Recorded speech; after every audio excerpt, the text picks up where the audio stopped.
I love debates. मुझे debate करना बहुत ज़्यादा पसंद है। हमेशा से मुझे डिबेट करने का बहुत ज़्यादा शौक है। हर जगह, हर टाइम पे मैं कोशिश करता हूँ कि कहीं न कहीं से डिबेट करने का कोई टॉपिक मिल जाए, किसी न किसी से डिबेट करने का मौका मिल जाए, ताकि मैं उसके अपोज़िट व्यूज़ को जान सकूँ, पहचान सकूँ। मैंने पहली डिबेट आदि शंकराचार्य की डिबेट को पढ़ा था, जो गार्गी जी से हुई थी। 32 दिनों तक चलने वाली वो डिबेट थी। उस डिबेट के टाइम पर के अद्वैत वेदांत और द्वैत वेदांत के बीच में डिबेट हुई थी। लेकिन आज हमारे इंडिया में, हमारी सोसाइटी में डिबेट को एकदम ख़त्म सा कर दिया गया है। न्यूज़ चैनल की डिबेट्स की बात नहीं कर रहा हूँ, जहाँ हर शाम को 6-7 बजे के करीब सारे न्यूज़ चैनल ओपन हो जाते हैं और सब में बिल्कुल डिबेट भरी होती है। कोई गाली बक रहा है, कोई अपने ओपिनियन चिल्ला रहा है, कोई थप्पड़ मार रहा है, कुछ भी कर रहा है। तो यानी इन्होंने डिबेट को शो बना दिया। लेकिन मैं जानना चाहता हूँ, मैं मतलब समझिए कि ये डिबेट को ख़त्म क्यों कर दिया गया है? डिबेट डिस्कशन नहीं होती है, पहली बात। डिबेट में आर्ग्यूमेंट होते हैं, लॉजिक होता है, डिसएग्रीमेंट्स होते हैं। डिस्कशन में डिसएग्रीमेंट्स नहीं होते हैं। डिस्कशन में आप सजेशन देते हैं, डिबेट में आप सजेशन नहीं देते हैं, अपने पॉइंट्स को, अपने लॉजिक को आगे रखते हैं। लेकिन फिर हमारी सोसाइटी में डिबेट ख़त्म क्यों हो गई है? मैंने बहुत ज़्यादा गूगल करा इस चीज़ को, चैट जीपीटी करा, गूगल करा, जेमिनी करा, बहुत सारी चीज़ें करी और सोचने की कोशिश करी कि भाई डिबेट इंडिया में कम क्यों हो गई हैं और इतना ख़त्म क्यों हो गई हैं? मुझे कुछ मेन रीज़न्स मिले, उसकी वजह से मैं पहला रीज़न है कि आज की डेट में डिबेट जो है वो एक टीवी शो बन चुका है। लोग डिबेट देखने के बाद, डिबेट देखने से पहले जैसे थे, वैसे ही रहते हैं। उनके पॉइंट्स, उनके लॉजिक, उनके आर्ग्यूमेंट्स में कोई चेंज नहीं होता है। वहीं अगर बात करें कि डिबेट करने के लिए ज़रूरी क्या है? डिबेट करने के लिए ज़रूरी है लॉजिक, एक्सपर्ट्स, वो हमारे न्यूज़ चैनल्स पे ख़त्म हो चुके हैं। तो डिबेट को इन लोगों ने कंप्लीटली शो बना दिया है कि डिबेट होगी तो एक टीवी शो की तरह होगी, जिसमें आउटरीच चाहिए, जिसमें क्लिक्स चाहिए, जिसमें व्यूज़ चाहिए, जिसमें पर्सनल सेलिंग चाहिए, पावर चाहिए। इसको सेल्स शो की तरह बना दिया गया है। डिबेट एक सेल्स शो नहीं है, डिबेट एक मार्केटिंग कॉन्सेप्ट नहीं है।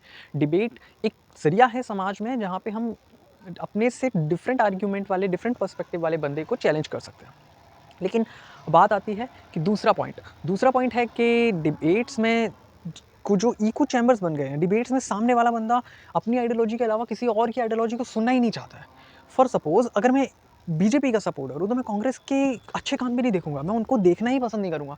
या मैं कांग्रेस का सपोर्टर हूँ तो फुल गाली गलौज और कुछ भी नहीं, मुझे कुछ दिखेगा ही नहीं, बीजेपी का कुछ अच्छा काम दिखेगा ही नहीं। तो डिबेट खत्म कर दी गई है, अपनी अपनी आइडियोलॉजी को शो करने का एक प्लेटफॉर्म बन चुका है, जो कि डिबेट में अपनी आइडियोलॉजी को शो किया जाता है। डिबेट में अपनी आइडियोलॉजी को शो किया जाता है, बट डिसएग्रीमेंट को भी सुनना पड़ता है। डिबेट में आज कोई सुनने वाला नहीं बचा है। चिल्लाने पे बहुत ज़्यादा फोकस हो गया है, शाउटिंग बहुत ज़्यादा हो गई है, सिर्फ शाउटिंग हो गई है और काम कुछ होता नहीं है। अभी अरावली के टाइम पे हमने देखा, रावली हिल्स का जो इशू था, वो मिस इन्फॉर्मेशन जैसा भी इशू था। I am not gonna into deep into it, but we can see that people, Gen Zs are shouting out and when I asking them कि भाई है क्या रावली का issue, keep them mouth shut. They don't even know what's the matter it is, and they are literally posting stories, commenting, and becoming the part of echo chambers is different thing. So back to the topic, by the way, back to the topic, and we're discussing why debates are useless today. बहुत ज़्यादा debates ख़त्म कर दी गई हैं, negative argument सुनना नहीं चाहते हैं लोग, डिसएग्रीमेंट को डिसरिस्पेक्ट समझते हैं। फॉर सपोज अगर मैंने किसी के रिलीजन, किसी के खुदा, किसी के भगवान के बारे में कुछ कह दिया कि भाई ये आई am not agreeing with this point, and he is thinking कि मैं उसकी डिसरिस्पेक्ट कर रहा हूँ, बल्कि मैं डिसरिस्पेक्ट नहीं कर रहा हूँ, मैं डिसएग्री कर रहा हूँ। डिसरिस्पेक्ट और डिसएग्री में एक बड़ा सा अंतर होता है, जो कि डिबेट्स में बहुत इंपॉर्टेंट होता है, बट डिबेट्स को खत्म कर दिया गया है। डिबेट्स का तीसरा जो है, आजकल मुझे लगता है कि डिबेट खत्म होती जा रही है, वो है कि लॉजिक ही नहीं बचा लोगों के पास। लोग इतनी ज़्यादा मिस इन्फॉर्मेशन का ओवरलोड हो गया है कि वो मिस इन्फॉर्मेशन को अगर बार बार वो कंज्यूम कर रहे हैं, उसी मिस इन्फॉर्मेशन को, तो वो उसी को पॉइंट आउट कर रहे हैं। They are not studying what the topic is, they are not studying कि उसका मैटर क्या है, उसका कॉन्सेप्ट क्या है। दो चार वेस्टर्न फिलोसोफर्स का नाम ले लिया, एरिस्टोटल ले लिया, सुकरात ले लिया एंड कॉन्फ्यूशियस ले लिया। दे आर थिंकिंग देखिए, they are becoming intellect, they having intellect to debate with anyone. No, this is not the real debate. Debate means thinking beyond the law, thinking beyond our own ideology, हमारी को अपनी ideology के अलावा भी कुछ और सोचने की, कुछ और एक्सप्लोर करने की हिम्मत होनी चाहिए। आखिरी पॉइंट मुझे लगता है डिबेट्स खत्म हो गई हैं, वो है कि लोग अब एक एक पार्टी के मेंबर बन चुके हैं। दे डिसाइडेड कि उनकी टीम ए है, दे डिसाइडेड कि वो राइट विंग के हैं, दे डिसाइडेड कि वो लेफ्ट विंग के हैं, और उनको उसी के पर्सपेक्टिव को आगे ले जाना है, उनको उसी के पॉइंट्स को आगे ले जाना है। बट डिबेट्स ऐसे नहीं होती हैं। डिबेट्स करने के लिए आपको दोनों पार्टी को सुनना पड़ेगा at least. People are not ready to listen what is the real point it is the matter that debate are becoming the useless today. Debates को हमने कंपटीशन में ला दिया है। डिबेट पार्लियामेंट्री डिबेट्स होती हैं, जनरल डिबेट्स होती हैं, and the debates are completely useless. बंदे की थिंकिंग वही रहती है, वही लॉजिक वो पेश करता है जो डिबेट में वो काउंटर कर चुका है सामने वाला बंदा। He is not want to updating his argument. That's where the problem comes in. And I wish कि जितने भी लोग मुझे सुन रहे हैं या देख रहे हैं, आई विश कि आप लोग समझिए कि डिबेट करना क्यों ज़रूरी है हमारे समाज में। डिबेट से एक कल्चर बिल्ड होता है, डिबेट से डिसरिस्पेक्ट और डिसएग्रीमेंट के बीच का अंतर पता चलता है, डिबेट से दूसरे के ओपिनियन सुनने को मिलते हैं, डिबेट से नैरो माइंड की जो सोच है वो खत्म हो जाती है, डिबेट से कल्चरल चेंजेस होते हैं, डिबेट से कल्चरल एक्सचेंजेस होते हैं, डिबेट से सोसाइटी प्रोग्रेस करती है, डिबेट से साइंस प्रोग्रेस करती है।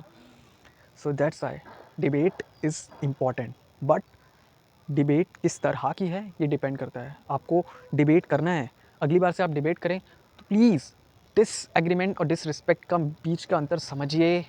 आप डिसएग्री करिए, डिसरिस्पेक्ट मत करिए, और डिबेट करिए, बिंदास करिए यार, डिबेट चिल्ला के करो, पर राइट आर्ग्यूमेंट्स के साथ करो, लाइट लॉजिक के साथ करो, वोकैबुलरी का बहुत अच्छी तरह ध्यान रखो। और जितनी ज़्यादा हो सके अच्छी-अच्छी डिबेट्स देखो।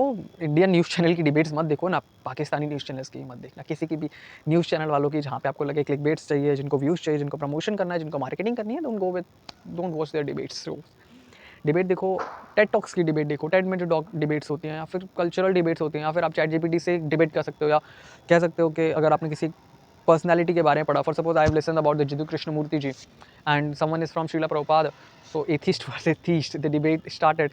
एंड मैं कह सकता हूँ एआई को कि तुम्हें श्रीला प्रभुपाद का जो है पॉइंट रखना है या जय कृष्णमूर्ति का पॉइंट रखना है, I am showing my argument and counter these argument, then आप अच्छी डिबेट कर पाओगे। और एक अच्छी डिबेट करने से आपका इंटेलेक्ट अच्छा होता है, आपका इंटेलेक्ट अच्छा होता है, आपका माइंड ब्रॉड बनता है, एंड आप अच्छी डिबेट करना सीखते हो। That's it. और डिबेट को करिए, डिबेट कल्चर को बचाए रखिए। डेमोक्रेसी सिर्फ शाउटिंग नहीं है, डेमोक्रेसी सिर्फ डिस्कशन नहीं है, डेमोक्रेसी का इंटीग्रल पार्ट है डिबेट्स। तो प्लीज़ डू डिबेट्स, बिंदास करो डिबेट्स,